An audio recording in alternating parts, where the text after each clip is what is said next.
कभी सोचा है कि जब आप कोई काम पहली मर्तबा करते हैं तो इंटेंसली गौर और फिक्र के साथ उस पूरे प्रोसेस के दौरान हर मोमेंट हर इंस्टेंट सोच समझ कर आप वो काम करते हैं, लेकिन बार बार वो काम करने के बाद रिपीटेडली करने के बाद एक ऐसा पॉइंट आ जाता है जब आप बगैर सोचे भी उस काम को एक्यूरेटली कर देते हो। जितने भी थिंकर्स फिलोसफर्स और तारीख के लिए इंपॉर्टेंट लोग हैं, उनकी फिलोसफीज में, उनके पर्सपेक्टिव में, उनके आइडियाज में डिफरेंस होना, एक तजाद होना एक यूजुअल सी बात है। लेकिन एक पॉइंट पर, एक बात पर सब लोग मुत्तफिक थे कि by changing your thoughts you can change your life. According to Mahatma Gandhi, a man is a product of his thoughts, what he thinks he becomes. Blaise Pascal के अल्फाज हैं कि अगर आपको किसी शख्स की ग्रेटनेस का अंदाजा लगाना है तो आप ये अंदाजा उसके ख्यालात से लगा सकते हैं। नॉर्मन विंसेंट पील अपनी किताब the power of positive thinking में बताते हैं कि अगर आपको अपनी दुनिया बदलनी है तो सबसे पहले अपने ख्यालात बदलो। एलन रिचर्डसन ने कुछ बास्केटबॉल प्लेयर्स को एक साथ करके उनको 3 ग्रुप्स में डिवाइड किया हुआ था। पहले ग्रुप के लिए इंस्ट्रक्शंस थे कि जिस दिन उनका ट्रिक शॉट कंपटीशन होने वाला था उस दिन से पहले जितने दिन थे वो सिर्फ 20 मिनट हर दिन प्रैक्टिस कर सकते थे। दूसरे ग्रुप के लिए इंस्ट्रक्शंस थे कि वो प्रैक्टिकली प्रैक्टिस में पार्टिसिपेट तो नहीं कर सकते, लेकिन विजुअलाइज करना था उनको, इमेजिन करना था कि उनके पास एक बॉल है और उस बॉल को वो बास्केट में फेंक रहे हैं। और तीसरे ग्रुप को कुछ भी नहीं करना था। जब ट्रिक शॉट कंपटीशन का दिन आता है तो दूसरा जो ग्रुप था जिसने सिर्फ विजुअलाइज की हुई थी, जिसने सिर्फ इमेजिन की थी कि वो प्रैक्टिस कर रही थी, वो ऑलमोस्ट सेम तरह परफॉर्म कर रही थी जिस तरह की वो पहला ग्रुप परफॉर्म कर रहा था। सेम तरह की एक एक्सपेरिमेंट, एक स्टडी प्रोफेसर टेड कैप्च्यूक ने भी की थी, और इस स्टडी के बारे में बहुत सालों पहले मैंने साइंस ट्रांसलेशनल मेडिसिन में पढ़ा था। दर्द से जूझते कुछ लोगों को बुलाया जाता है, उनको 3 ग्रुप्स में डिवाइड कर दिया जाता है। पहले ग्रुप को माइग्रेन ड्रग यानी उस दर्द की दवा दी जाती है। दूसरे ग्रुप को उनको बताए बगैर डमी दवा दी जाती है, और डमी दवा उसे कहते हैं जिसका कोई असर नहीं है, इफेक्ट नहीं है। और तीसरे ग्रुप को कुछ नहीं दिया जाता। जब कंक्लूजन्स पर पहुंचा जाता है तो पहला जो ग्रुप था वो तो हील्ड हो चुका था, लेकिन जो दूसरा ग्रुप था जिसको असल में दवाई नहीं मिली थी वो 50% तक एक्यूरेटली हील्ड हो चुके थे।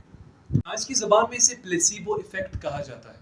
इसके बरअक्स सेहतमंद होने के बावजूद बार बार ये सोचने से कि मैं बीमार हूँ, मेरी सेहत खराब है, आप अपने जिस्म में खुद ही बीमारियां पैदा करवा रहे हैं। फॉर इंस्टेंस, अगर आप बार बार ये सोच रहे हैं कि मेरी उम्र बढ़ रही है, मैं बहुत बूढ़ा हो रहा हूँ, तो वक्त के साथ साथ आपको अल्जाइमर की बीमारी हो रही है। इस बीमारी से आपकी मेमोरी इतनी ज़्यादा खराब हो सकती है कि आपको अपना नाम भी याद नहीं रहेगा, और इसको नोसिबो इफेक्ट कहा जाता है।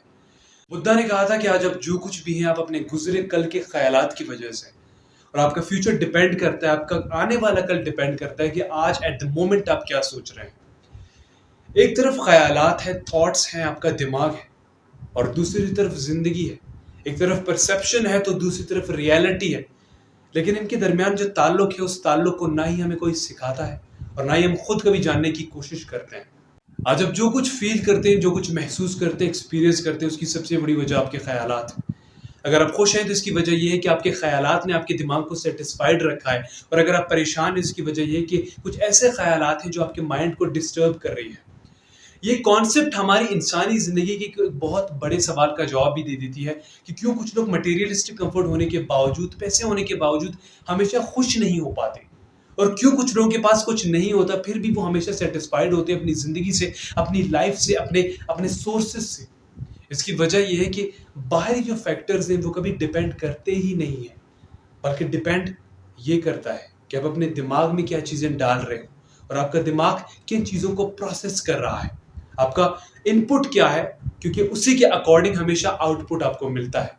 मेरे मोस्ट फेवरेट पर्सनैलिटीज़ में से एक मार्कस ऑरेलियस का एक कोट मुझे बहुत पसंद है कि आउटसाइड इवेंट्स पर आपका कंट्रोल नहीं रहता, आपका कंट्रोल सिर्फ आपके दिमाग पर रहता है। ये बात सीख लो, क्योंकि इसी से आप अपनी ज़िंदगी चेंज कर सकते हो। The power of your subconscious mind किताब के राइटर जोसेफ मर्फी अपनी एक वीकली रेडियो शो में बताते हैं कि आप अपने दिमाग को जितनी चीज़ें प्रोवाइड करते हो वो उसी के अकॉर्डिंग एक्शंस लेती है। अगर आप कोई पिक्चर प्रोवाइड करते हो, बार बार प्रोवाइड करते रहते हो, कोई ख्याल है, कोई सीनरी है, कोई सिचुएशन है, तो वो उसी के अकॉर्डिंग आपको चीज़ें पिच करना स्टार्ट कर देता है।